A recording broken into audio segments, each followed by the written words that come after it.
हाँ तो दोस्तों, स्वागत है आपका मार्क्समैन इन फिज़िक्स की एक और नई वीडियो में। आज हम लोग ग्रेविटेशन के कुछ क्वेश्चंस को करने की कोशिश करेंगे, कुछ क्वेश्चंस को ट्राई करेंगे। ये काफ़ी इंपॉर्टेंट क्वेश्चंस हैं जो अलग से छांटे गए हैं, और इनको किया तो बहुत सारे कॉन्सेप्ट जो है ना वो बेसिकली क्लियर हो जाएंगे। तो चलिए शुरू करते हैं। सबसे पहला क्वेश्चन जैसे आपको स्क्रीन पर नज़र आ रहा होगा, कहता है एक मास है capital M is broken into two parts of masses m1 and m2. How are m1 and m2 related so that force of gravitational attraction between the two parts is maximum? So मतलब कहने का ये है कि हमारे पास में एक mass है, आप ऐसे मान सकते हैं ये एक मास है हमारे पास में कैपिटल एम, और इसके हमने दो टुकड़े कर दिए, एक पार्ट इधर और एक पार्ट इधर। इसको मान लिया m1 और ये मान लिया m2। तो सवाल ये कह रहा है कि इन दोनों की जो रिलेशन है बीच में, m1 और m2 के बीच में क्या रिलेशन है, ताकि इनके बीच की जो ग्रेविटेशनल फोर्स है वो बेसिकली मैक्सिमम हो जाए, ये क्वेश्चन है। ऐसा करते हैं, हम ये लेट कर लेते हैं कि m1 की वैल्यू स्मॉल m है, तो ऑब्वियस सी बात है कि जो m2 की वैल्यू है वो बचेगी capital M minus small m, क्योंकि दोनों को अगर हम लोग ऐड कर दें तो दोनों का जो समेशन आता है वो कैपिटल M आता है। अब मैं ये मान लेता हूँ कि ये m1 और m2 के बीच की जो दूरी है वो r है, तो इनके बीच की अगर हम ग्रेविटेशनल फोर्स निकालेंगे, फोर्स का फॉर्मूला बनेगा G m1 m2 divide by r का स्क्वायर। ये बनेगा जी फोर्स का फॉर्मूला। तो G इंटू में m1 की जगह स्मॉल m, m2 की जगह capital M minus small m divide by r का स्क्वायर। और इसको फर्दर अगर हम लोग और थोड़ा सा सॉल्व कर लें तो G ब्रैकेट में capital M small m minus में m स्क्वायर डिवाइड बाय हो जाएगा r स्क्वायर। अब हमको क्या चाहिए, हमको इनके बीच की फोर्स चाहिए, और हमको ये भी चाहिए कि इनके बीच की जो फोर्स है वो बेसिकली मैक्सिमम हो। अब आप एक बात ध्यान रखेंगे, इनके बीच की फोर्स मैक्सिमम होने की केवल एक ही कंडीशन है, और ये कंडीशन बेसिकली फोर्स की नहीं होती है। मैंने कई बार क्लास में पढ़ाते टाइम भी बताया है, ये मैथमेटिक्स में कंडीशन फॉर मैक्सिमा है, एंड कंडीशन फॉर मैक्सिमा के हिसाब से फर्स्ट डेरिवेटिव अगर आप किसी भी चीज़ का करें और आप उसको ज़ीरो कर दें तो आपका आंसर आ जाएगा। मतलब ये ऐसा नहीं है कि ये कंडीशन केवल फोर्स की है, कल को वेलोसिटी मैक्सिमम पूछे या कोई और चीज़ भी मैक्सिमम पूछे तभी भी आपने इसी का यूज़ बेसिकली करना है। तो अब हम क्या काम करेंगे, क्योंकि अपने को मैक्सिमम फोर्स चाहिए, तो हम लोग क्या काम करेंगे, इसका एक बार डेरिवेटिव करेंगे फोर्स का, या यहाँ पे लिख लेते हैं for force to be maximum, for force to be maximum, पहला derivative with respect to mass must be zero. अब बहुत सारे बच्चों के दिमाग में ये ख्याल आएगा कि भाई मास के रेस्पेक्ट में ही क्यों ले रहे हैं, क्योंकि बेसिकली हमसे जो रिलेशन पूछा गया है वो मास के बीच का रिलेशन पूछा गया है, इसलिए हम डेरिवेटिव का मतलब है डिफरेंशिएशन, तो इसलिए हम डेरिवेटिव मास के रेस्पेक्ट में कर रहे हैं। यानी कि हम ये कह सकते हैं कि d by D M of force, and what is force of capital G mm minus m का स्क्वायर डिवाइड बाय r का square must be equal to zero. तो क्योंकि हम लोग डिफरेंशिएशन मास के लिए कर रहे हैं, मास के अलावा बाकी जो सारी भी चीज़ें हैं वो बाहर आ जाएंगी, और बचेगा G अपॉन में r square d by D M bracket में mm माइनस m का स्क्वायर बराबर में ज़ीरो। बेसिकली ये बचेगा, ये G बाई आर स्क्वायर को दूसरी साइड ले जाएंगे तो ये भी ज़ीरो हो जाएगा, और इस अंदर के डेरिवेटिव को हम दो पार्ट्स में स्प्लिट कर सकते हैं, minus D by D M of m का स्क्वायर बराबर में ज़ीरो। कैपिटल M बाहर आ जाएगा और M का डिफरेंशिएशन या डेरिवेटिव कह लो 1 आएगा, माइनस में M की पावर 2 है, यहाँ पे फॉर्मूला लगा देंगे d/dx ऑफ x की पावर n का, आंसर आ जाएगा n इंटू में x की पावर n-1, तो ये आ जाएगा सॉल्व होके 2 इंटू में m की power 2-1 and that must be equal to 0. So m minus 2m basically becomes equal to 0, या m becomes equal to 2m, या capital M by small m becomes 2/1, and this basically becomes the relation between capital M and small m. So ये basically relation हो गया. इससे m1 और m2 के बीच का भी आपका जो है रिलेशन निकल जाएगा, जिससे हमको ये पता लग रहा है कि इनके बीच की जो फोर्स है वो क्या लग रही है भाई, मैक्सिमम लग रही है. चलिए ये सवाल हुआ. पहले भी ये क्वेश्चन हम लोग काइनेमेटिक्स वगैरह में कर चुके हैं, मैक्सिमा निकालने वाला क्वेश्चन. अब आगे बढ़ते हैं, अगला सवाल देखते हैं. तो बच्चों ये रहा अगला सवाल हमारी स्क्रीन पर. सवाल क्या कहता है, if the earth were made of laid off relative density 11.3, what then would be the value of acceleration due to gravity on the surface of earth, और रेडियस ऑफ अर्थ जो हमको दे रखा है वो दे रखा है 6400 किलोमीटर्स. तो सवाल को बहुत ध्यान से समझें.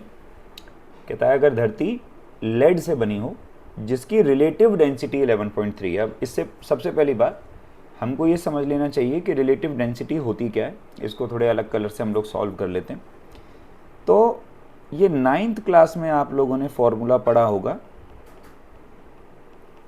कि रिलेटिव डेंसिटी जो होती है वो होती है density of substance divide by density of water. तो ये बेसिकली सवाल हुआ. अब यहाँ पे लेड की रिलेटिव डेंसिटी हमको दे रखी है 11.3, तो हम रिलेटिव डेंसिटी ले लें 11.3. लेड की डेंसिटी को हम लोग रो मान लें और वाटर की डेंसिटी 10 की पावर 3 होती है, यानी कि डेंसिटी ये किसकी डेंसिटी निकली, लेड की डेंसिटी जो निकली वो निकली 11.3 इंटू 10 की पावर 3 किलोग्राम पर मीटर का क्यूब. ये बेसिकली भैया कैलकुलेट होकर के आ गई है लेड की डेंसिटी. अब तुम लोग सोच रहे होगे कि भाई इस डेंसिटी का आखिर क्या लेना देना है, डेंसिटी क्यों दी हुई है. देखो सवाल में याद करो पूछा क्या है, सवाल में पूछा है value of acceleration due to gravity. हमसे पूछा गया है कि एक्सेलरेशन ड्यू टू ग्रेविटी की वैल्यू क्या है. एक्सेलरेशन ड्यू टू ग्रेविटी का फॉर्मूला होता है, ये आपको याद रखना बहुत ज़रूरी है. बहुत सारे बच्चों को न्यूमेरिकल देखने के बाद ये पता ही नहीं चलता कि इसमें क्या करें. अब तुम समझो, एक्सेलरेशन ड्यू टू ग्रेविटी का फॉर्मूला लिखो. उसका फॉर्मूला बनेगा स्मॉल जी बराबर कैपिटल जी एम अपॉन में आर का स्क्वायर. ये बेसिकली फॉर्मूला बनेगा. अब वो क्या बोला है क्वेश्चन में, कैपिटल जी और आर तो वो बदल नहीं रहा, उसने ना तो रेडियस बदला अर्थ का, ना कैपिटल जी की वैल्यू बदली. वो क्या कह रहा है, कह रहा है लेड मतलब धरती जो है सॉरी वो लेड से मिलके बनी है, मतलब मिट्टी की बजाय धरती में लेड है.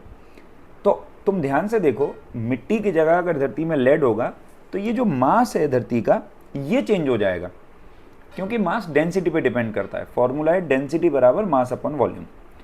तो अपने को बेसिकली क्या करना है, अपने को ये अर्थ का मास पता लगाना है. कैसे पता लगाएंगे, as density is mass upon volume, और अर्थ को हम क्योंकि स्फेयर मानते हैं तो इसके वॉल्यूम का फॉर्मूला 4/3 पाई आर क्यूब हो जाएगा. आइए तो 4/3 पाई आर क्यूब जब इसके मास का फॉर्मूला हो गया तो देखो मास बराबर आएगा डेंसिटी इंटू में 4/3 पाई आर का क्यूब. अब क्या काम करो, ये मास की वैल्यू उठा के इस फॉर्मूले में यहाँ पुट कर दो. जैसे ही पुट करोगे देखो स्मॉल जी बराबर आ जाएगा कैपिटल जी बाय आर का स्क्वायर, और मास की जगह लग जाएगा डेंसिटी इंटू 4 पाई आर का क्यूब अपॉन में 3. ये फॉर्मूला लग गया. तो देखो आर के स्क्वायर ने एक आर को मार दिया और स्मॉल जी का फॉर्मूला बना 0.4 पाई आर बाय 3. अब देखो जी की वैल्यू हमको मालूम है 6.67 इंटू 10 रेज़ टू पावर -11, अच्छा, जो डेंसिटी दी हुई है हम लोगों को, जो हमने कैलकुलेट भी करी थी लेड की, 11.3 इंटू 10⁻3। अब हमने यहाँ पे लेड की डेंसिटी इसलिए रखी क्योंकि उसने क्वेश्चन में दे रखा है कि earth is made up of lead, that's why we are putting the value of the density of lead here. और इंटू में 4 इंटू में पाई की जगह भाई 3.14, अर्थ की रेडियस 6400 किलोमीटर इंटू 10⁻3 मीटर, और इसको डिवाइड बाय 3 कर लो। भाई आप इसको अब सॉल्व कर सकते हो, सॉल्व करके इसका आपका आंसर जो है ना आ जाना चाहिए। मैं आपको लगभग इसका आंसर बता दूं, लगभग इसका आंसर 22 मीटर पर सेकंड स्क्वायर के आसपास जो है निकलेगा। कैलकुलेशन करना भाई आप लोगों का काम है, कैलकुलेशन में यहाँ पे वैसे भी टाइम वेस्ट होगा और मैं करके नहीं दिखाऊंगा, क्योंकि मैं ये एक चीज़ देख पा रहा हूँ कि आजकल के बच्चों की जो कैलकुलेशन है वो बहुत ही ज़्यादा कमज़ोर है, इसलिए खुद से करोगे तो बहुत बेहतर रहेगा। मैंने लगभग ये आंसर आपको बता दिया। तो ये था सवाल बेसिकली। अब इसी तरीके से अगले सवाल पे बढ़ते हैं। तो ये रहा अगला सवाल हमारी स्क्रीन पर। क्या कहता है सवाल? कहता है भाई a body weighs 90 kilogram force on the surface of earth, how much will it weigh on the surface of Mars whose mass is 1/9 and the radius is half of that of earth. Try and understand the question properly. समझिए, आपके दिमाग में आना चाहिए कि question को मैं कैसे करूँगा। कहता है एक बॉडी है, उसका वेट जो अर्थ पे दे रखा है, हम यहाँ पे लिख लेते हैं सबसे पहले, weight on earth is 90 kilogram force. अच्छा, मज़े की बात है 90 बराबर mg होगा।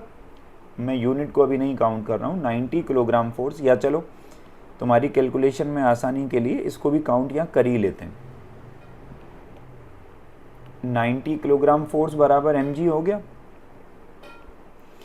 तो भाई ना ये वैल्यू आएगी 90 किलोग्राम फोर्स अपॉन में g, ये आ गई भाई। इसका मतलब व्यक्ति का मास जो है वो इतना है।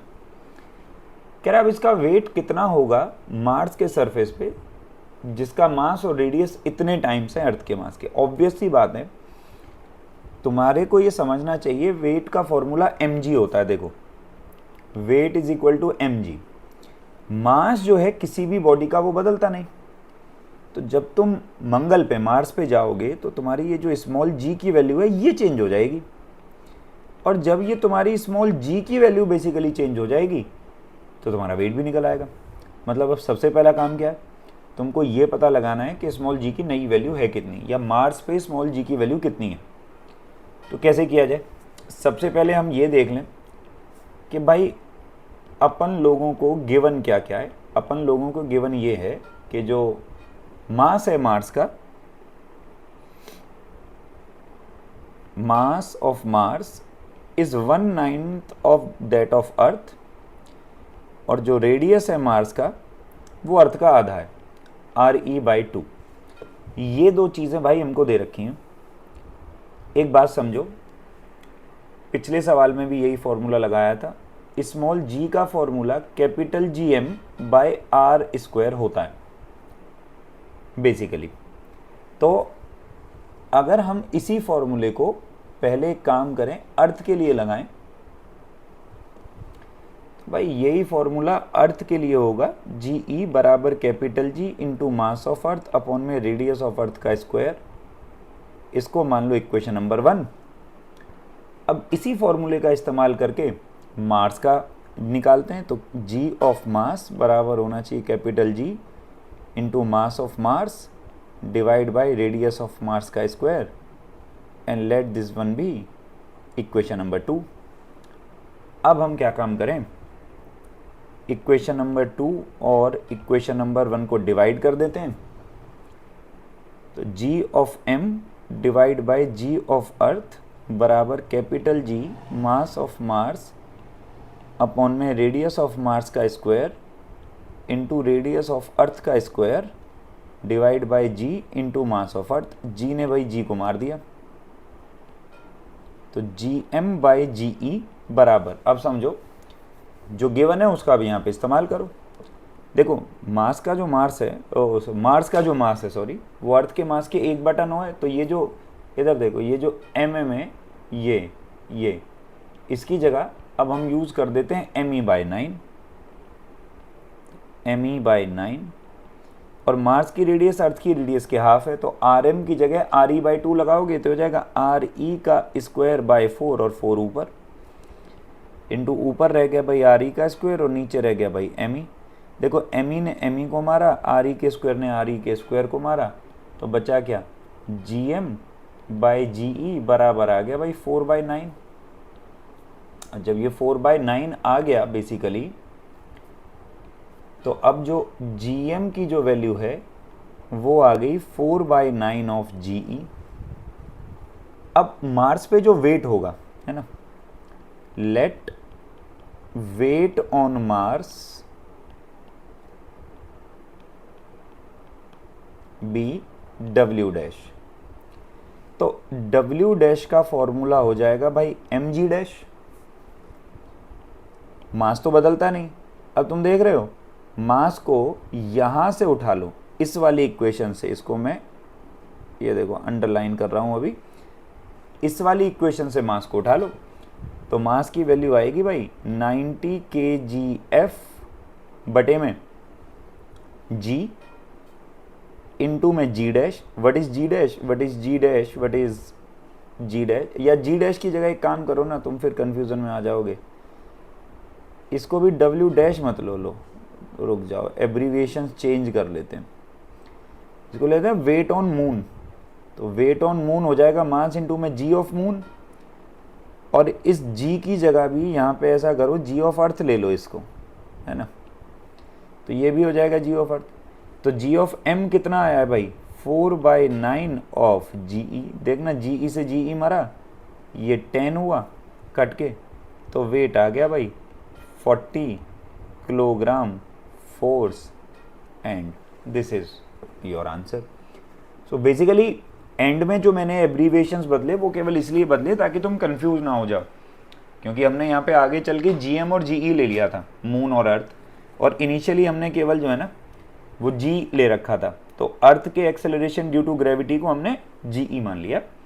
सो इस तरीके से आप बेसिकली क्वेश्चन को सॉल्व कर सकते हैं। अच्छा सवाल था, ठीक ठाक क्वेश्चन था, कॉन्सेप्ट अगर आता है तो कर सकते हो, कोई परेशानी वाली बात नहीं है।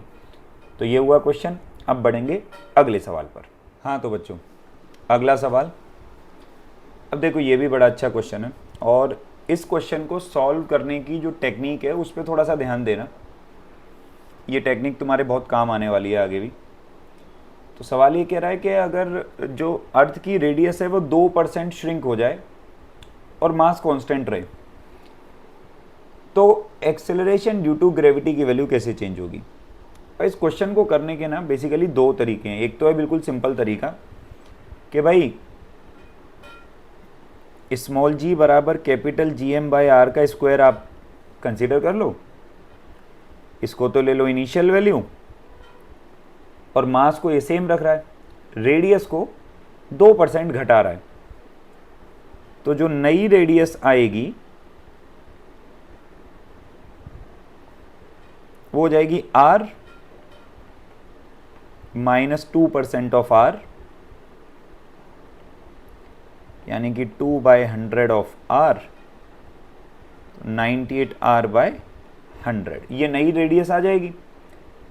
तो जो नई एक्सेलरेशन ड्यू टू ग्रेविटी हो जाएगी g', वो हो जाएगी कैपिटल GM बाय नई रेडियस, इसको r' ले लेते हैं, r' का स्क्वायर। अब क्या काम करें, r' की जगह ये वाली वैल्यू पुट कर दें जो अभी अभी हमने निकाली है, ये यहाँ पे पुट कर दें, एंड देन दोनों इक्वेशंस को डिवाइड करके सॉल्व कर दें, नया g' आ जाएगा। तो ये तो है बिल्कुल एकदम कॉमन सा तरीका जो सभी लोग सोचते हैं कि भाई ऐसे बेसिकली जो है ना किया जाना चाहिए।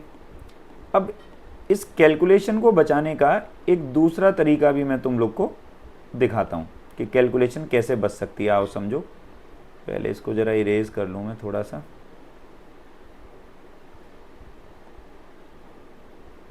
देखें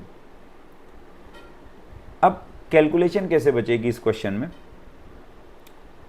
देखो क्योंकि हम लोग ये जानते हैं कि स्मॉल जी बराबर है कैपिटल जी एम अपॉन में आर का स्क्वायर।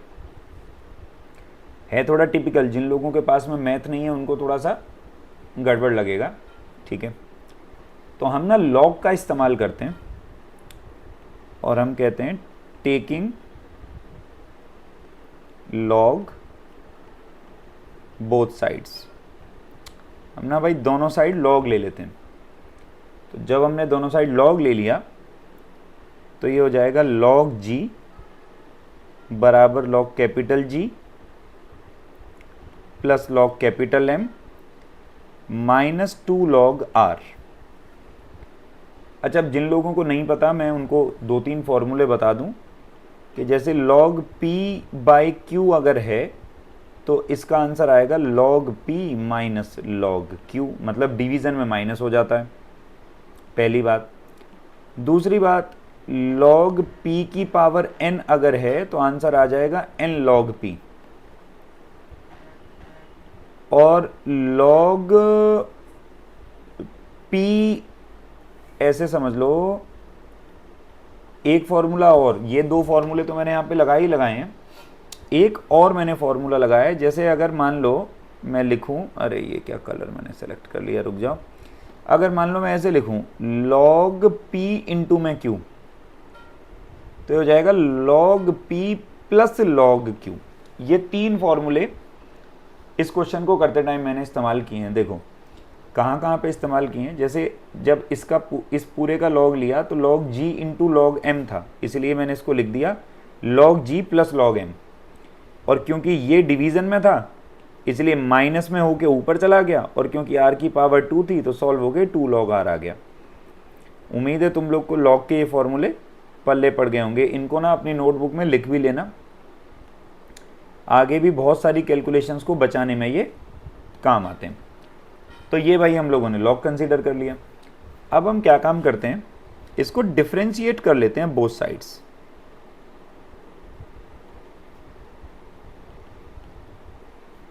डिफरेंशिएटिंग बोथ साइड्स, तो जैसे ही हम इसको दोनों तरफ डिफरेंशिएट करेंगे log g हो जाएगा dg बाई जी। अच्छा, log capital G 0, log capital M 0, क्योंकि ये कांस्टेंट है, कांस्टेंट का डिफरेंशिएशन नहीं हो सकता। माइनस में 2 इंटू में log r रह जाएगा dr बाई आर। मजे की बात देखो, बचा केवल क्या, ये देखें, बचा केवल ये कि dg बाई जी जो है वो बराबर है -2 into D R by R के। और हमको गिवन क्या है क्वेश्चन में, हमको क्वेश्चन में गिवन है कि डी आर बाई आर 2% है, -2% है ये कह लो, क्योंकि भाई उसने ये बोला है ना कि रेडियस श्रिंक हो गई 2%, तो चेंज इन रेडियस ही तो हमको 2% दे रखा है।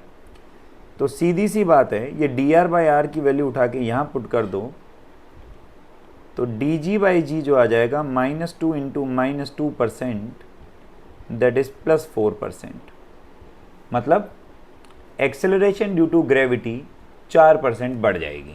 तो इसमें आप देखो कि आपकी कैलकुलेशन काफ़ी हद तक बच गई। तो मतलब हम यहाँ पे लिख दें कि एक्सेलरेशन ड्यू टू ग्रेविटी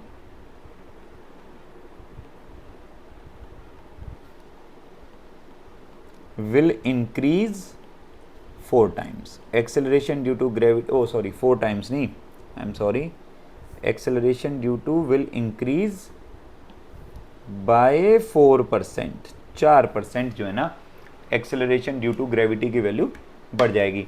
ध्यान लगा के सोचोगे तो पाओगे कि इसमें जो कैलकुलेशन है ना वो काफ़ी हद तक कम हो गई है। उम्मीद है ये सवाल समझ आ गया होगा। अब हम बढ़ेंगे अगले सवाल की ओर। हाँ तो बच्चों, अगला सवाल, अब इस सवाल को समझें ध्यान से। देखो इस सवाल क्या कह रहा है, कह रहा भाई एक a man can jump 1.5 metre high on the surface of earth, 1.5 metre ऊंचा कूद सकता है कोई व्यक्ति अर्थ के सरफेस पे। कहता है कैलकुलेट करो अप्रोक्सीमेट हाइट जो ये जंप कर सकता है एक ऐसे प्लेनेट पे जिसकी डेंसिटी 1/4 का मतलब है 1/4, और जिसकी रेडियस जो है वो 1/3 है रेडियस के। मतलब हम सबसे पहले लिख लें, गिवन क्या है कि डेंसिटी जो प्लैनेट की है वो हमको दे रखी है 1/4, है ना, तो रो बाय 4, और जो रेडियस है प्लैनेट की वो हमको दे रखी है 1/3। प्लैनेट की रेडियस r/3 हमको बेसिकली दी हुई है। तो ये हमसे सवाल पूछ रहा है कि कितना ऊंचा जंप कर पाएगा। देखो एक काम करो, अर्थ के सरफेस पे पहले स्मॉल जी की वैल्यू पता लगा लो। As small g is capital G M by R square. अभी पीछे के क्वेश्चंस में भी हमने कैपिटल एम की वैल्यू उठा के रखी थी डेंसिटी का यूज करके। अब तुम लोगों के मन में सवाल आएगा कि मैं डेंसिटी की बात क्यों कर रहा हूँ, why are we using density here. Again we are using density here because the relation of density is given to us in the question. अगर ये नहीं दिया होता तो हम सीधा मास से काम करते, है ना। तो हमको क्या करना पड़ेगा, मास की जगह कैसे ही डेंसिटी लानी है। तो डेंसिटी का formula mass upon volume, mass m, और वॉल्यूम का फॉर्मूला 4/3 पाई आर का क्यूब। तो मास का फॉर्मूला आ गया density into 4/3 pi R cube. ये मास की वैल्यू उठा के और यहाँ पे पुट कर दो।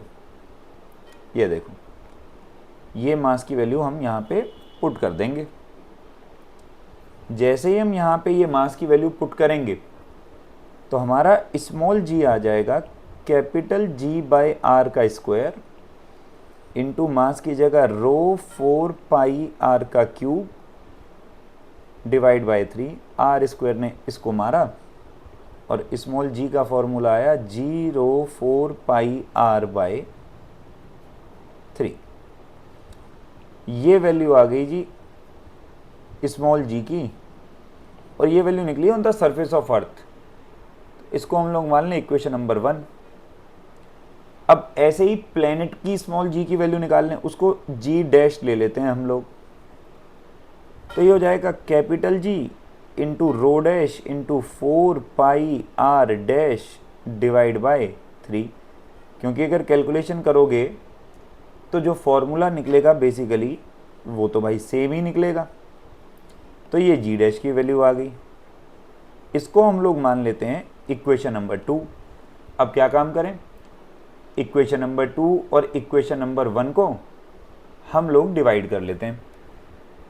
तो 2 डिवाइड बाय 1, तो ये हो जाएगा जी डैश बाय जी बराबर capital G rho dash 4 pi R dash divide by 3 into में 3 divide by ji rho 4 pi are.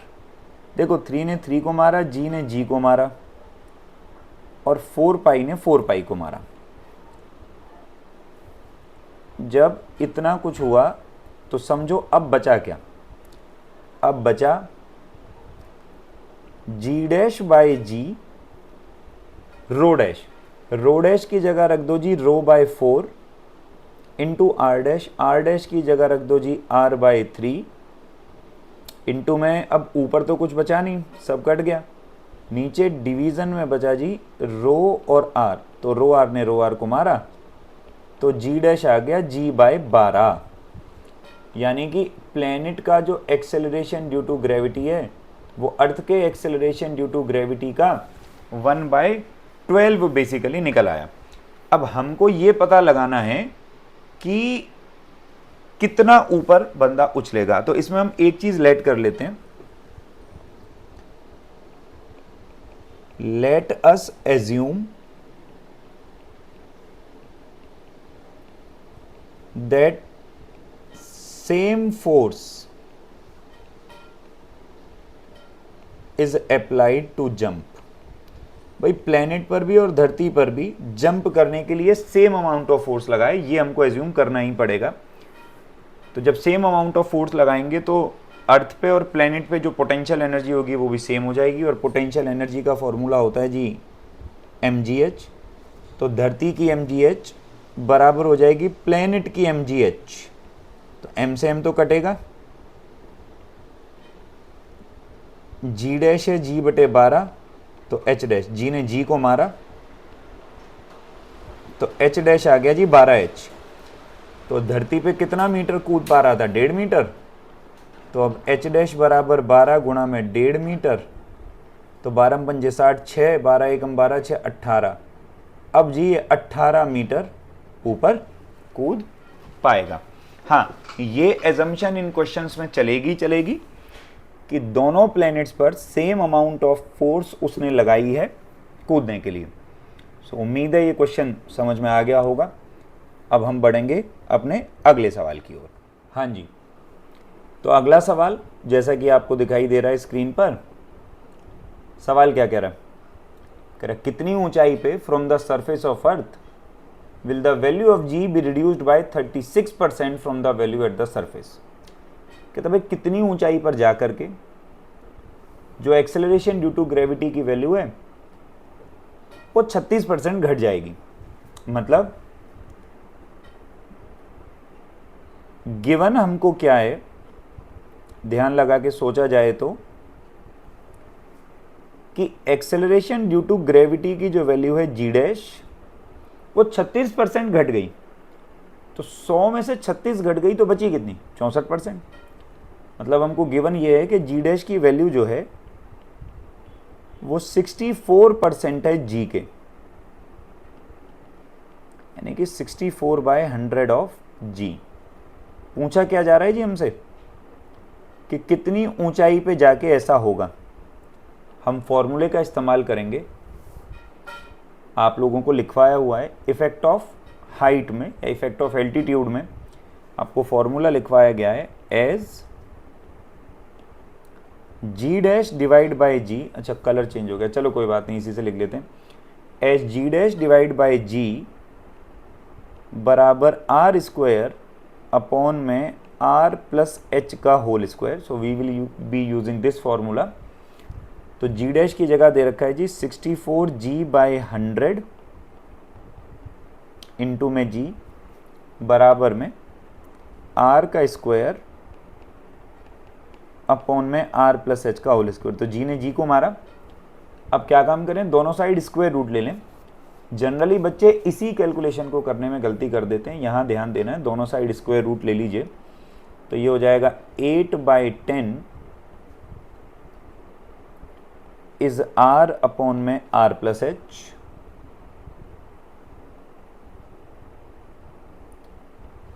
तो क्रॉस मल्टीप्लाई कर लें तो भैया 8r प्लस में 8h is equal to 10r।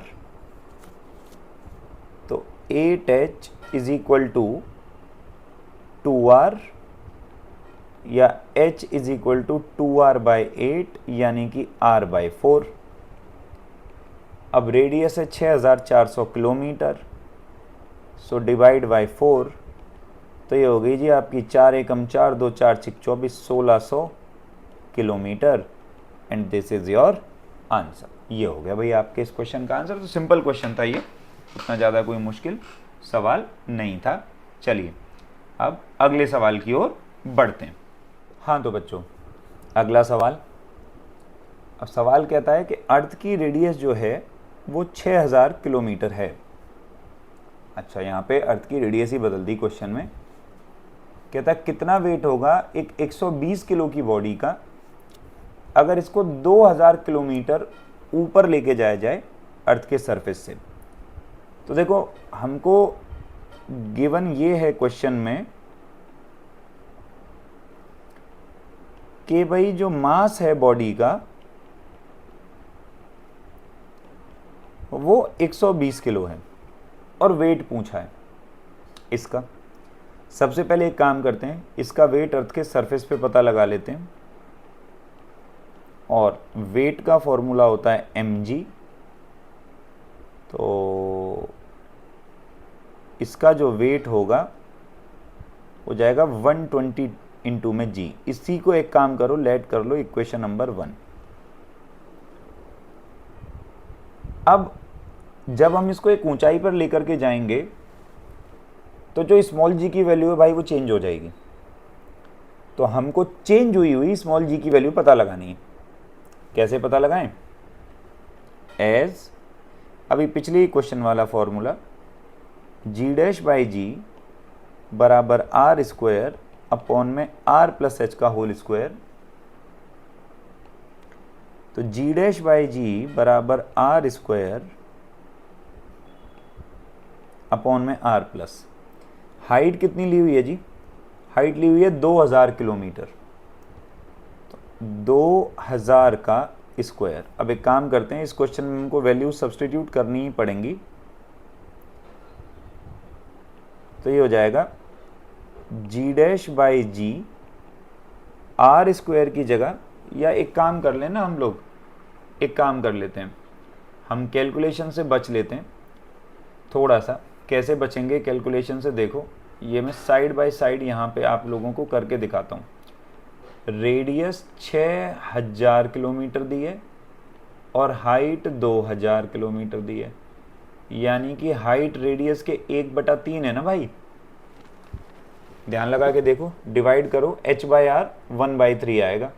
सो इस डेटा का आप इस्तेमाल करो, काफ़ी अच्छी खासी जो कैलकुलेशन है वो बच जाएगी हमारी ना।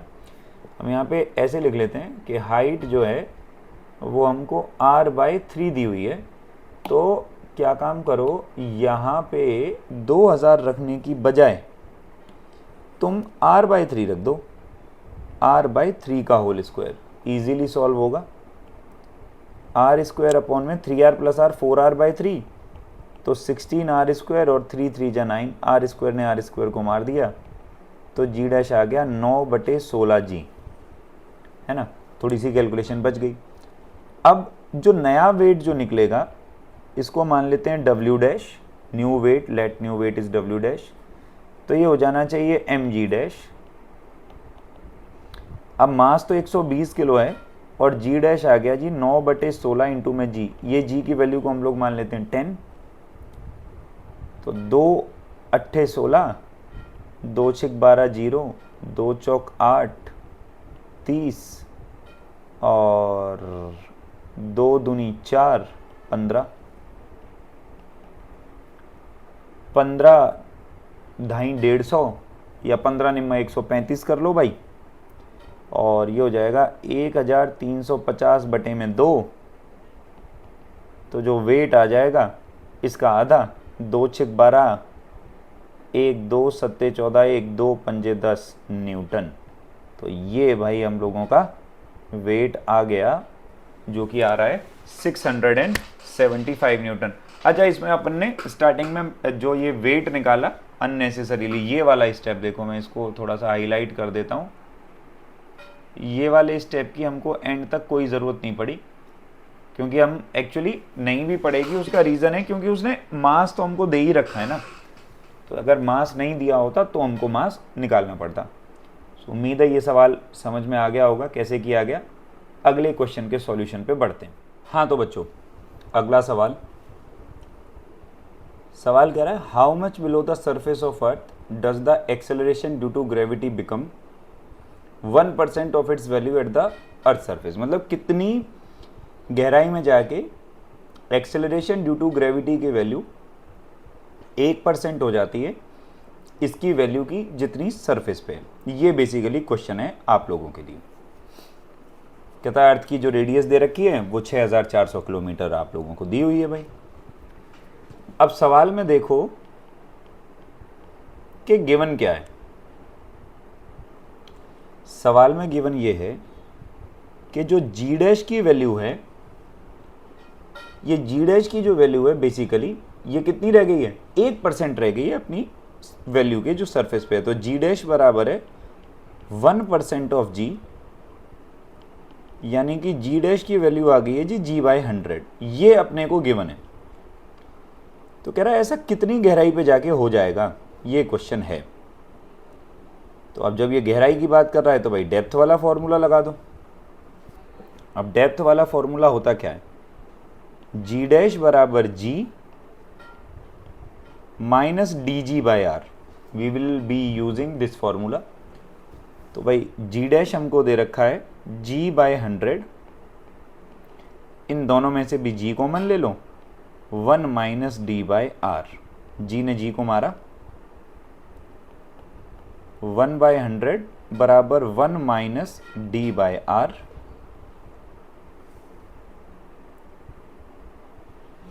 तो क्या काम करो, डी बाय आर को तो इधर ले लो, ये आ जाएगा जी 1 माइनस 1/100। तो डी बाय आर बराबर 100 LCM, 100 minus 1, D by R बराबर 99/100 और डी बराबर 99/100 इंटू 6400 किलोमीटर। तो 2 जीरो ने 2 जीरो को मारा, तो डी बराबर आ गया भाई 99 इंटू 64 किलोमीटर। भाई इसको सॉल्व कर लो, मल्टीप्लाई करके देखनी ही पड़ेगी इसमें, और जो भी आंसर आए वो तुम्हारा आंसर हो जाएगा बेसिकली। करके बता दूं क्या? 1 मिनट रुको भाई लोग, अपन तुम लोग को करके भी बता देता है। 99 इंटू 64,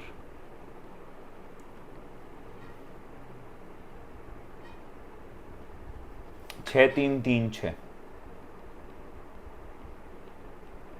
किलोमीटर,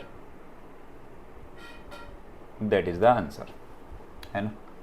सो ये अब एक और क्वेश्चन हो गया हम लोगों का। अब अगले सवाल पे बढ़ेंगे। अब इस सवाल को देखो ध्यान से, क्या कहता है, कहता है कितनी ऊंचाई above the surface of Earth, value of g उतनी हो जाएगी जितनी 80 किलोमीटर गहरी एक माइन में।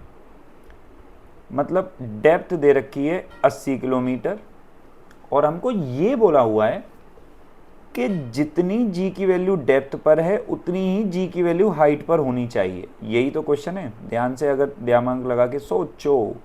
क्या कह रहा सवाल, कितनी ऊंचाई पर जी की वैल्यू उतनी होगी जितनी 80 किलोमीटर की गहराई पर है। यानी कि अगर मैं ये मान लूं कि 80 किलोमीटर की गहराई पर जी की वैल्यू जीडी है, तो कितनी ऊंचाई पर ये वैल्यू आएगी? नहीं समझे? मतलब गहराई की वैल्यू और ऊंचाई की वैल्यू क्या दे रखी है? सेम। अब डेप्थ का फॉर्मूला लगेगा जी ब्रैकेट में 1 माइनस डी बाय आर, और हाइट के साथ जो फॉर्मूला लगेगा वो लगेगा जी डैश बराबर g minus 2h g by R. तो जी कॉमन ले लूं, 1 माइनस 2h बाय आर। देखो जी से जी मरा जाएगा, मर ही गया जी से जी, 1 से 1 भी कैंसिल हो गया, माइनस से माइनस भी कट गया। तो डी बाय आर बराबर आया 2h बाय आर, आर से आर। तो हाइट बराबर आ गई भाई डी बाई 2।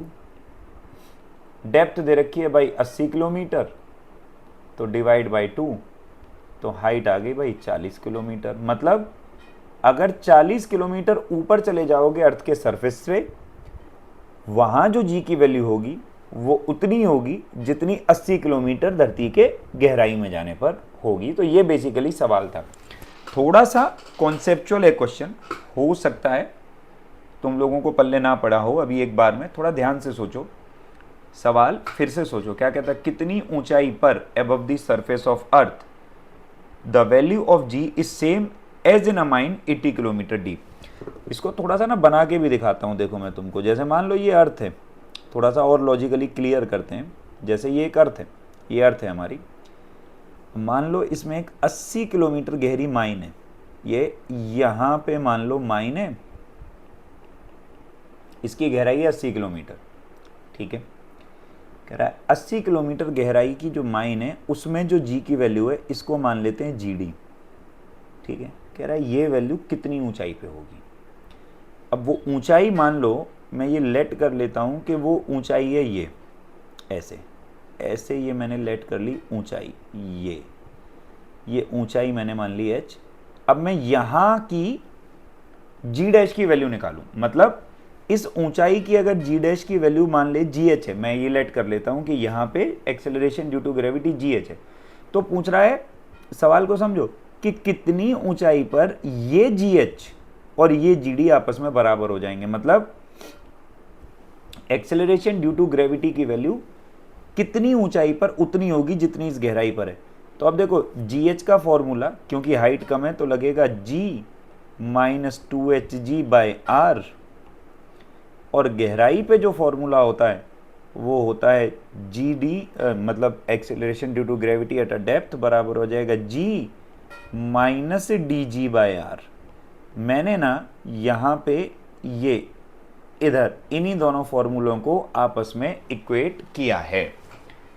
मुझे उम्मीद है कि अब ये सवाल तुम लोगों को समझ में आ गया होगा और अब हम बढ़ेंगे अगले सवाल की ओर। हाँ तो बच्चों, जैसा कि आप देख पा रहे होंगे, इन क्वेश्चंस को हम दो अलग अलग पार्ट में जो है ना कवर कर रहे हैं। एक पार्ट में हमने पीछे कुछ क्वेश्चंस कवर किए थे, वहाँ से आगे के क्वेश्चन अब हम आगे सॉल्व करना शुरू करेंगे और इन दोनों पार्ट्स को हम आपस में कंबाइन करके एक ही बड़ी वीडियो बना देंगे जिसमें सारे क्वेश्चंस जो है ना कवर हो जाएंगे। तो चलिए शुरू करते हैं। अगला क्वेश्चन हमारी स्क्रीन पर जो हम लोगों को दिखाई दे रहा है, अब ये इंटेंसिटी का क्वेश्चन है और सवाल क्या कह रहा है, कहता है find the intensity of gravitational field when a force of 100 Newton. तो फिर से वही वाली बात, सबसे पहले आप लिख लीजिए कि क्या क्या आपको गिवन है। आपको फोर्स गिवन है 100 न्यूटन की और कहता है इंटेंसिटी आपको पता लगानी है जब ये 100 न्यूटन की फोर्स जो है एक बॉडी पर, जिसका कि जो मास है वो 10 kg है, जब ये उस बॉडी के ऊपर एक्ट करती है। तो हमको इंटेंसिटी पता लगानी है ग्रेविटेशनल फील्ड की। आइए समझें कौन सा फॉर्मूला यूज़ होगा। इंटेंसिटी का जो फॉर्मूला होता है वो होता है फोर्स अपॉन में मास। ये बात आपको याद रखनी है कि इंटेंसिटी का फॉर्मूला होता है फोर्स पर यूनिट मास। सो ये तो बहुत सिंपल क्वेश्चन हो गया। क्यों? क्योंकि इसमें फोर्स आपको दी हुई है, आप ध्यान लगा के देखें। आपको फोर्स दी हुई है 100 न्यूटन और मास जो आपको दिया हुआ है वो दिया हुआ है आपको 10 kg। चलो यूनिट्स नहीं लिखते हैं तो ये कैंसिल हो गया और इंटेंसिटी का फॉर्मूला जो आएगा वो आएगा 10 न्यूटन पर kg। This will be the answer to your question. तो इस तरीके से आप बड़े ही आसानी से इंटेंसिटी को पता लगा सकते हैं। सो क्वेश्चन कंप्लीटली जो है ना फॉर्मूला बेस्ड क्वेश्चन है, इससे ज़्यादा इसमें कुछ भी नहीं था। चलिए अब अगले सवाल की ओर बढ़ते हैं। चलिए आइए बढ़ते हैं अगले सवाल की ओर। सवाल क्या कह रहा है, कहता है दो मासेस हैं, एक 800 किलो का है और एक 600 किलो का है।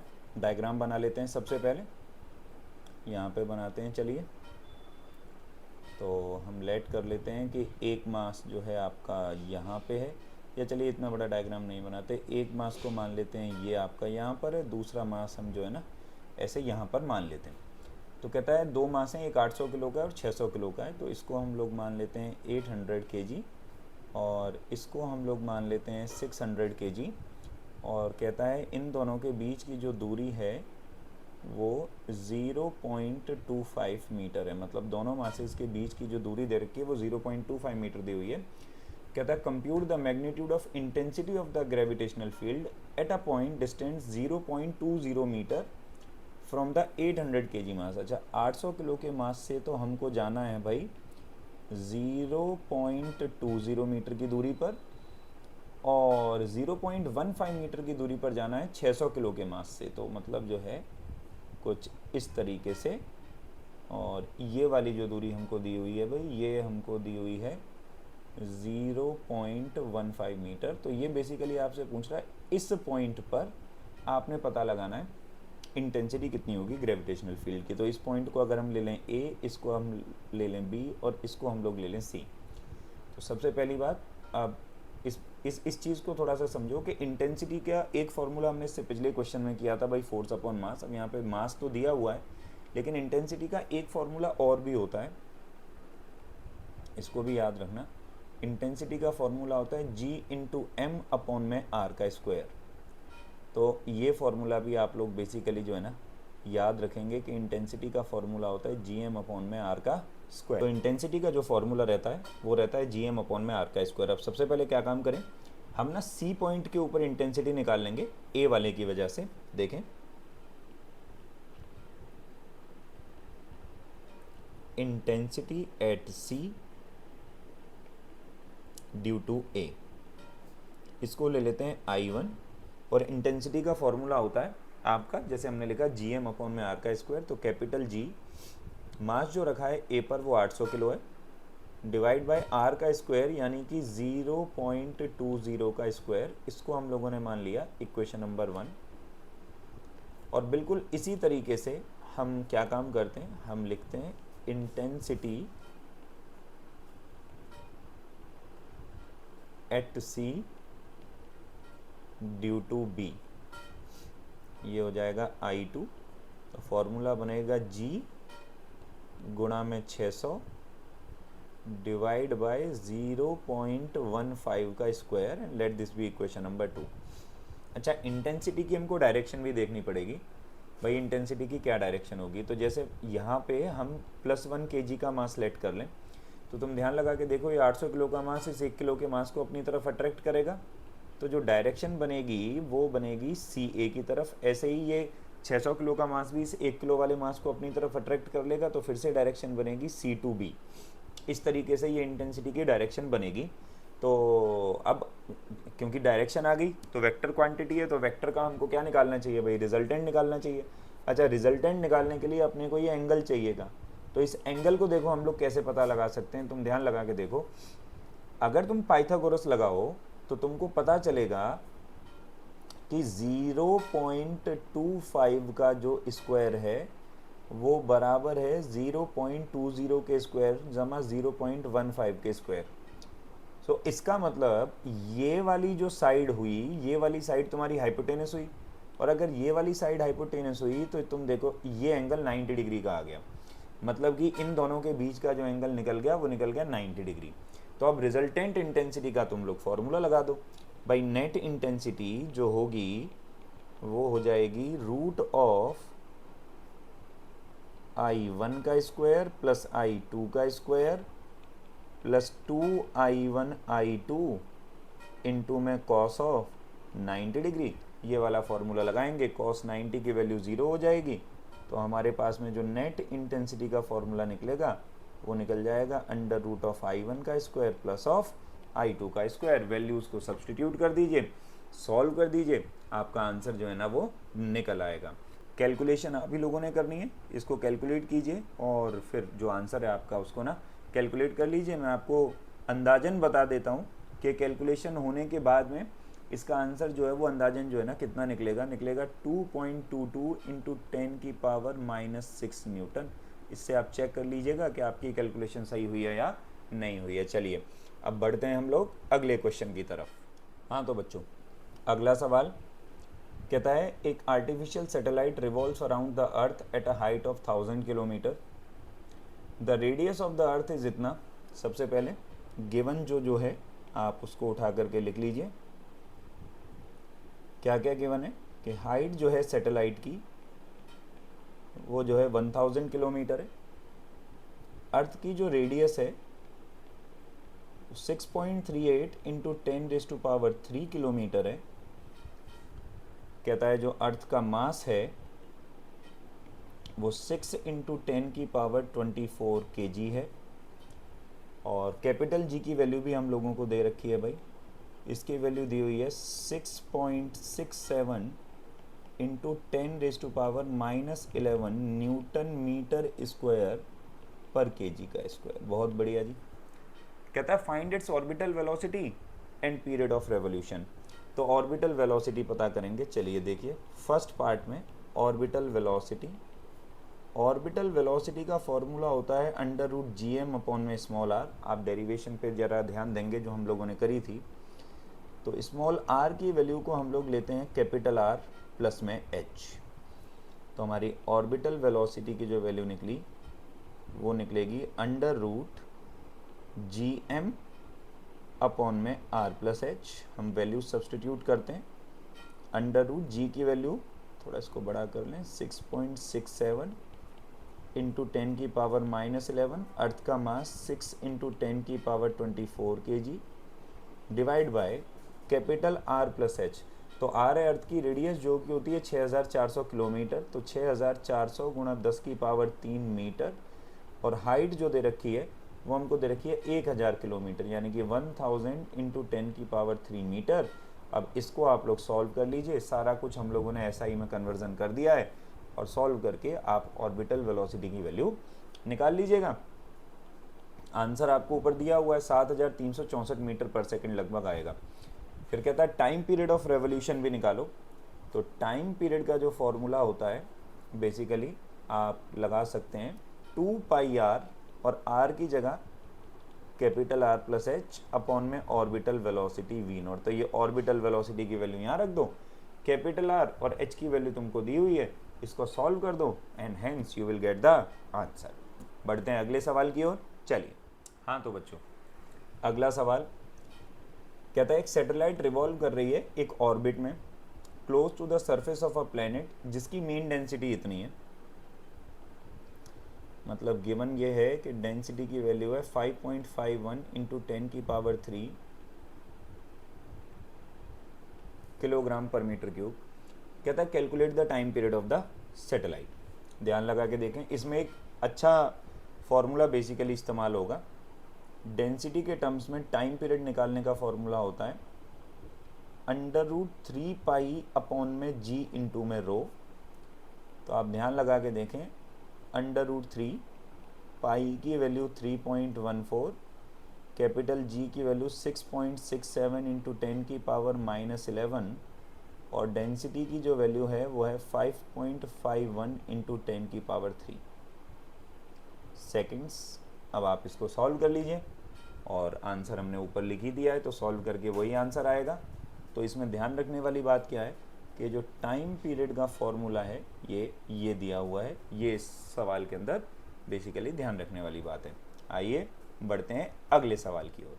हाँ तो बच्चों अगला सवाल कहता है एक artificial satellite is going round the earth close to its surface. ध्यान रखने वाली बात क्या दिया हुआ है सवाल में, सैटेलाइट धरती के चारों तरफ घूम रही है, उसके सरफेस के बहुत नज़दीक है, क्लोज टू इट्स सरफेस। कहता है what is the time taken by it to complete one round. कह रहा है एक पूरा चक्कर पूरा करने में, है ना, इसको कितना समय लगेगा, टाइम टेकन बाय। अब इसमें ना केवल एक कॉन्सेप्ट इसमें इस्तेमाल होगा, समझो। सबसे पहले हमको इसमें ना ऑर्बिटल वेलोसिटी निकालनी पड़ेगी और orbital velocity of a satellite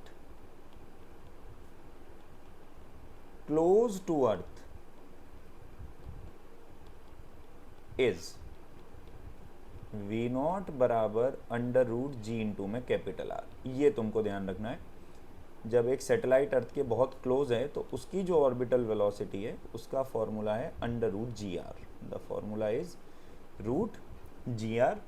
तो ये फॉर्मूला हम लगाएंगे, तो √g की वैल्यू हम लोग ले लेते हैं 9.8 और अर्थ का जो रेडियस होता है वो होता है 6400 किलोमीटर, तो इंटू में 10 की पावर में 3 मीटर। तो बेसिकली ये फर्स्ट पार्ट हुआ जो हमने इसकी ऑर्बिटल वेलोसिटी निकाली, जिसका ऊपर आपको आंसर भी दे रखा है 7290 मीटर पर सेकेंड। अब हम टाइम पीरियड निकाल लेंगे, क्योंकि टाइम पीरियड का जो फॉर्मूला होगा अब यहाँ पे वो लग जाएगा 2 पाई आर अपॉन में v0। क्योंकि सैटेलाइट धरती के बहुत पास है तो हम उसकी हाइट को नेग्लेक्ट कर रहे हैं, और अब हम वैल्यूज़ पुट कर देंगे 2 इंटू 3.14, अर्थ के रेडियस की वैल्यू 6400 किलोमीटर गुणा में 10 की power 3 divide bye orbital velocity v0, जो ऊपर से कैलकुलेट होकर के आएगा आंसर। तो इसकी वैल्यू आप इधर पुट कर दीजिए और सॉल्व कर दीजिए, ये आपका आंसर निकल जाएगा। तो ये हुआ सवाल।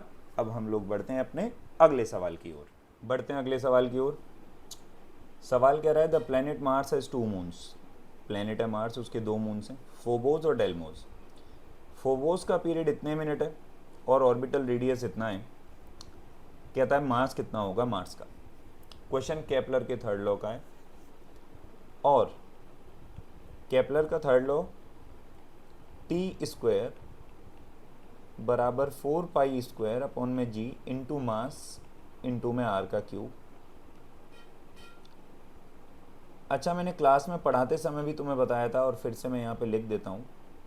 ये जो मास है ये उस बॉडी का होता है जिसके चारों तरफ कोई ऑब्जेक्ट घूम रही है। फॉर एग्जांपल इस क्वेश्चन में अगर देखोगे तो फोबोस मार्स की चारों तरफ घूम रहा है, तो यहाँ पे मास जो लिया जाएगा वो मार्स का लिया जाएगा। अब टाइम पीरियड जो तुम्हें दे रखा है वो दे रखा है 7 घंटे 39 मिनट।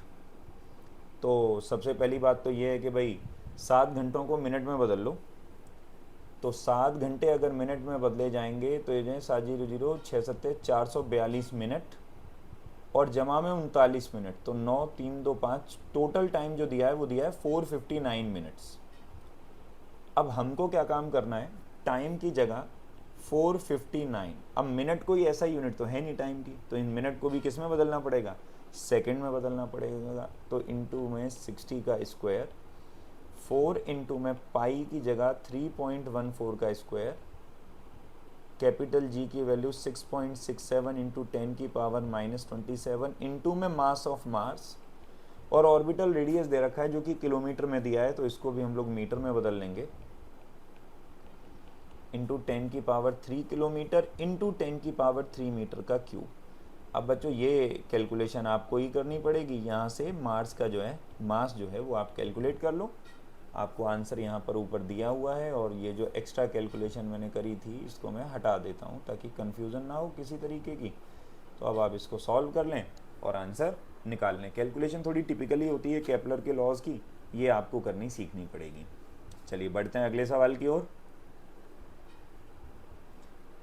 अब इस क्वेश्चन को ध्यान से देखेंगे तो कहता है the distance of two planets from the sun are 10⁻13 and 10⁻12 respectively. दो प्लैनेट की दूरी सूरज से दी हुई है, मतलब दोनों प्लैनेट सूरज के ही चारों तरफ जो है ना चक्कर काट रहे हैं, और पहले वाले प्लैनेट की दूरी दे रखी है 10 की पावर 13 और दूसरे वाले प्लैनेट की दूरी दे रखी है 10 की पावर 12।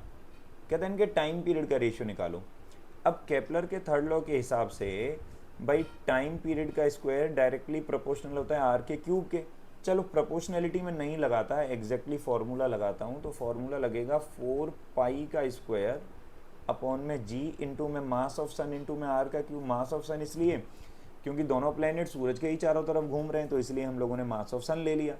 अब जब दो इक्वेशन बनाएंगे, देखो जैसे पहले वाले की ऐसे बना लेता हूँ r1 का क्यूब, और दूसरे वाले की अगर इक्वेशन बनाऊँ तो मैं लिखूंगा 4 पाई स्क्वायर अपॉन में जी एम एस इंटू में R2 का क्यूब। इसको मान लो इक्वेशन नंबर 1, इसको मान लो इक्वेशन नंबर 2। जब दोनों को डिवाइड करूंगा तो तुम देखो ये वाली वैल्यू और ये वाली वैल्यू तो आपस में कैंसिल ही हो जाएगी ना, तो बचेगा क्या, T1 बाई T2 का होल स्क्वायर बराबर R1 बाई R2 का होल क्यूब, यही बेसिकली बचेगा।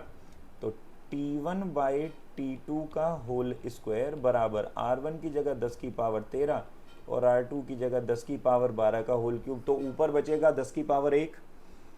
तो T1 बाई T2 का स्क्वायर बराबर 10 की पावर 1 का क्यूब, यानी कि 10⁻³ बची। तो पूरे का स्क्वायर रूट अगर ले लो तो ये आपका बच जाएगा क्यूब रूट ऑफ 10 की पावर 3। तो आंसर जो निकलेगा वो निकलेगा T1 बाई T2 बराबर 10√10। जो 10 की पावर 2 है वो बाहर आ जाएगी। अब इसको सॉल्व कर लो, आपका क्या आ जाएगा आंसर। तो केपलर्स लॉ का अच्छा सवाल था ये, इसको सॉल्व कर लीजिएगा। चलिए बढ़ते हैं अगले सवाल की ओर। अच्छा अब ये वाले क्वेश्चन को आप देखो, केपलर्स लॉ का ही क्वेश्चन है, इसको ज़रा ट्राई करने की कोशिश करो। फिर से केपलर का थर्ड लॉ ही लगेगा इसके अंदर। देखो इसका आंसर बेसिकली जो है ना क्या निकलता है। इसका आंसर मैं आप लोगों को बता देता हूँ। तो ईयर आएगा डिक्रीजेज बाय 236 डेज, है ना। सॉल्व करके निकालने की कोशिश करो, देखो आंसर क्या आता है। बढ़ते हैं अगले सवालों की ओर। ओके, तो अब ये बेसिकली कुछ आगे हमारे पास में कॉन्सेप्चुअल क्वेश्चंस। आइए चलिए देखते हैं। कहता है name the weakest and strongest force in nature. तो बेटे वीकेस्ट फोर्स जो है वो तो ग्रेविटेशन की है, और जो स्ट्रॉन्गेस्ट फोर्स है वो न्यूक्लियर फोर्स है, और स्पेसिफिकली अगर बोलूं तो स्ट्रॉन्ग न्यूक्लियर फोर्स है। दूसरा question, if apple and earth pull each other with equal force. कहता है अगर सेब और धरती एक दूसरे को बराबर फोर्स से खींचती है, why the earth does not move towards Apple. तो फिर धरती जो है वो एप्पल की तरफ मूव क्यों नहीं करती, due to its large mass. क्योंकि धरती का जो मास है वो एप्पल के मुकाबले बहुत ज़्यादा होता है, और एक्सेलरेशन का formula force per unit mass है। मास जितना ज़्यादा होगा एक्सेलरेशन उतनी कम होगी। सवाल कहता है तीसरा, the mass of two bodies are doubled and the distance is half, how will the gravitational force change. कहता है दो बॉडीज के मास को डबल कर दिया गया। मैं यहाँ पे एक साइड में सॉल्व करके दिखाता हूँ। फोर्स का जनरल फॉर्मूला होता है Gm1m2 अपॉन में r का स्क्वायर। नई फोर्स निकालने को बोल रहा है, मास को डबल कर दिया, तो m1 की जगह 2m1, m2 की जगह 2m2, और कह रहा है डिस्टेंस को क्या किया है ना, डिस्टेंस को हाफ कर दिया। तो r की जगह r/2, तो r² बाय 4। तो आप ऊपर देखो कितना फैक्टर आ जाएगा, 2 दूनी 4 चौक 16 GM1 M2 अपॉन में r का स्क्वायर। अच्छा, इसको हम लोग कह सकते हैं f। तो जो 4 से बेटे वो 16 टाइम्स बढ़ जाएगी, इंक्रीज बाय 16 टाइम्स। अब इस सॉल्यूशन को उतार लेना, मेरे पास यहाँ पे जगह की कमी है तो मेरे को इसको जो है ना मिटाना ही पड़ेगा। चलिए आइए अगले सवाल की ओर बढ़ें। अब क्या कह रहा है, show graphically how G varies as you move from the centre of earth to great heights above the surface of earth. कहता है जी का वेरिएशन क्या होता है। मैंने एक क्लास में भी तुम लोगों को बनवाया है ग्राफ, यहाँ पे भी एक छोटा सा ग्राफ मैं बना देता हूँ। जी का वेरिएशन ऐसे आता है, ये सेंटर से शुरू होता है, ये जी मैक्स हो जाता है सरफेस पे और फिर घटता है। पांचवा सवाल कहता है, what is the height at which the value of G is same as at depth of R by 2। कहता है उस हाइट की वैल्यू बताओ जिस हाइट पर जी की वैल्यू उतनी हो जाएगी जितनी r बाई 2 गहराई पे हो जाएगी। तो याद करो न्यूमेरिकल्स में भी मैंने एक ऐसा सवाल करवाया था। आप यहाँ पे क्या काम करो, हाइट का फॉर्मूला और डेप्थ का फॉर्मूला बराबर कर दो। g minus 2hg by R बराबर g minus D G by R. तो आपको डेप्थ की वैल्यू r बाई 2 दे रखी है, g से g कट जाएगा आपका दोनों साइड, ऐसे ना काटो, चलो कॉमन लेके काट दो, फिर 1 से 1 भी कट जाएगा। आपका बचेगा ये कि 2h और r से r भी काट दो, है ना, तो 2h बराबर बचेगा d। आपको डेप्थ की वैल्यू जो दे रखी है क्वेश्चन में वो दे रखी है r बाई 2, तो आपकी हाइट की वैल्यू निकलेगी r बाई 4। तो इसका आंसर हम यहाँ पे लिख लेते हैं कितना, r बाई 4, और फिर इसको मिटा देते हैं। आप लोग उतार लेना अपनी नोटबुक्स में बेसिकली क्वेश्चन कैसे किया गया। ठीक है जी। अगला सवाल कहता है, a mass is dropped into a hole bored along the diameter of Earth. एक मास को जो है ना एक बोर में जो है ना गिरा दिया गया, मतलब एक गड्ढे में डायमीटर के along. What is the type of motion with the mass. तो मास SHM करेगा। याद करो मैंने बोला था ये मास झूलेलाल बन जाएगा बेसिकली, तो मास विल अंडरगो SHM। सातवां सवाल कहता है कि क्या एस्केप वेलोसिटी मास के साथ वेरी करती है। आंसर है नहीं। क्यों नहीं, क्योंकि एस्केप वेलोसिटी का फॉर्मूला √2gr होता है, और अगर ध्यान से फॉर्मूले को देखोगे तो इसमें बॉडी का मास नहीं आता। अगला सवाल, what is the height at which the satellite is to be parked for a geostationary satellite. इसका हमने आंसर किया था, लगभग 36,000 किलोमीटर सैटेलाइट की हाइट होनी चाहिए। कहता है अगले सवाल में, why does a person in a satellite feel weightlessness. कि एक व्यक्ति जो सैटेलाइट में है उसको वेटलेसनेस क्यों महसूस होती है, और इसका रीजन है due to reduced value of small g. Small g की घटी हुई वैल्यू की वजह से वो जो है ना वेटलेसनेस जो है ना महसूस करता है। अगला सवाल कहता है, what is the reason for absence of atmosphere in some planets. के कुछ प्लैनेट्स में एटमॉस्फेयर क्यों नहीं होता। इसका रीजन है the escape velocity is greater than RMS velocity of gases।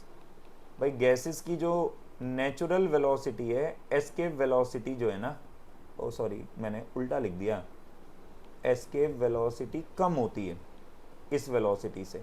तो गैसेस की वेलोसिटी ज़्यादा है, किससे ज़्यादा, एस्केप वेलोसिटी से ज़्यादा है, तो सारी की सारी गैसेस एस्केप कर जाती हैं और इसलिए जो है ना एटमॉस्फेयर वो नहीं बन पाता। कहता है, what does spring balance measure mass और वेट। स्प्रिंग बैलेंस क्या नापता है, मास को नापता है, वेट को नापता है, वेट को नापता है। What is the value of escape velocity from Earth and Sun. तो अर्थ की तो हमको मालूम है भाई, लगभग 11.2 किलोमीटर पर सेकंड होती है। ये एक नंबर का सवाल नहीं होना चाहिए।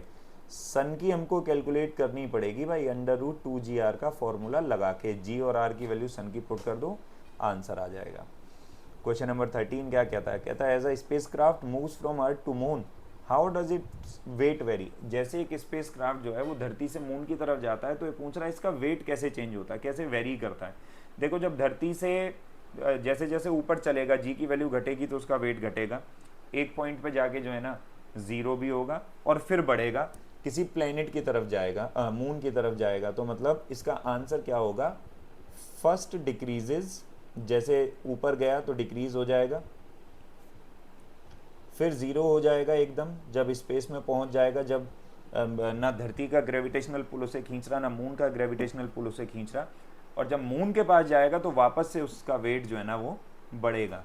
कई लोग सोच रहे होंगे कि जी सर मून की तो स्मॉल जी की वैल्यू धरती से कम है, हाँ बिल्कुल कम है, बट कुछ तो है ना, जीरो से तो बढ़ेगा ही ना, इसलिए पहले घटेगा फिर जीरो होगा और फिर जैसे जैसे ये मून के पास जाएगा तो फिर जो इसका वेट है वो बढ़ेगा। अगले सवाल की तरफ बढ़ते हैं। कहता है if it is safe to jump from height of 2 metre off on earth what is the value on surface of the moon. ये मैं न्यूमेरिकल्स में आपको करवा चुका हूँ क्वेश्चन।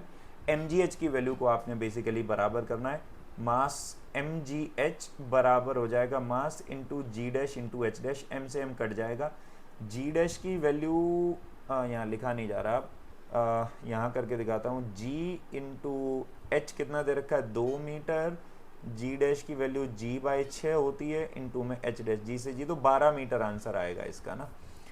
इस तरीके से आप निकालेंगे तो 12 metre will be the answer. तो कितना मीटर सेफ रहेगा भाई 12 मीटर।